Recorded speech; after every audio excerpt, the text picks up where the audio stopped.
პარიზის მოდის კვირაულზე მოდის სახლმა Yves Saint Laurent-მა მამაკაცებისთვის 2026 წლის ზამთრის კოლექცია წარმოადგინა. ღონისძიებაზე კიდევ ერთხელ წარმოჩინდა ბრენდის შემოქმედებითი დირექტორის ენტონი ვაკარელოს ხედვა.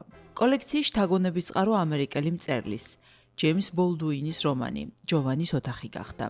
1956 წელს დაწერილი რომანი პარიზში მცხოვრები ამერიკელის დევიდის შინაგან კონფლიქტსა და აკრძალულ სიყვარულზე მოგვითხრობს.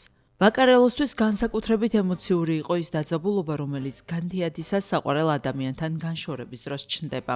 სწორედ აქედან დაიბადა ღამის შემდეგ დილის იდეა, რომელიც შიშველის სხეულის შემოსვას ითვალისწინებს. მის კოლექციაში გამორჩეულია წაგრძელებული მოხდენილი სილუეტები, გამოკვეთილი მხრები, შავი ფერები, რბილი დაჭმუჭნული ქსოვილი. ვაკარელომ სახლის სამოსის სხვა ინტერპრეტაციით წარმოადგინა და მას მაღალყელიანი ჩექმებიც დაუმატა.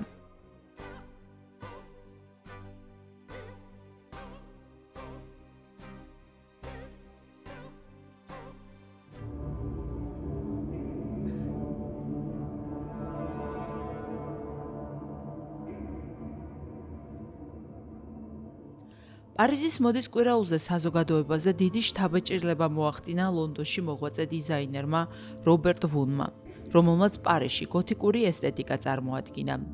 კოლექცია შემოქმედის შინაგან ბრძოლასა და შემოქმედებით სიმამაცეს ასახავს. შებინდების იმიტაცია, ნელი თეატრალური მოძრაობები, შენიღბული სახეები, ზედმეტად გრძელი ფრჩხილები და მძიმე სილუეტები ედგარ ალან პოს სამყაროს მოგაგონებდათ. კოლექცია ქალთევზის კუდის ფორმებითა და გრძელი პალტოებით იყო წარმოდგენილი. ღონისძიების დასასრულს პოდიუმზე გამოჩნდა უზარმაზარი იისფერი კოსმოსი, ბრწყინავი ვარსკვლავებით. ეს იყო საღამოს კულმინაცია.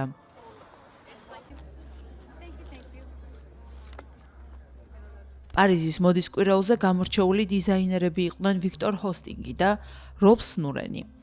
მათ კვირაულზე 2026 წლის გაზაფხულის ზაფხულის მაღალი მოდის კოლექცია წარადგინეს. იდეა მარტივი, მაგრამ ვიზუალურად ეფექტური იყო. თითოეული მოდელი შავი კაბით გამოდიოდა. კაბებს თანდათან ემატებოდა ფერადი ელემენტები.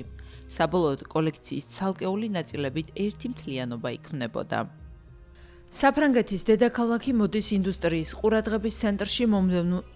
საფრანგეთის დედაქალაქი მოდის ინდუსტრიის ყურადღების ცენტრში მომდევნო ერთი კვირის განმავლობაში იქნება, სადაც დიზაინერები 2026 წელს მოდის მთავარ ტენდენციებს განსაზღვრავენ.